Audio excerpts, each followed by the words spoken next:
আখিলাৰো যেন শৰততে শেৱালি বুটলি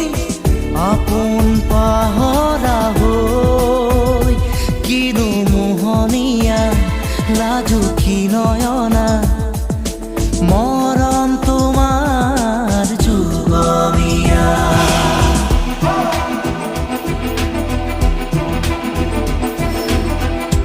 অলকানন্দা ওঠৰ হাঁহি যেন ৰজনীগন্ধা ফুলৰ পাহি অৰুণিমা হৈ আকাশতে যেন আঁকিলা হিৰণ প্ৰভাততে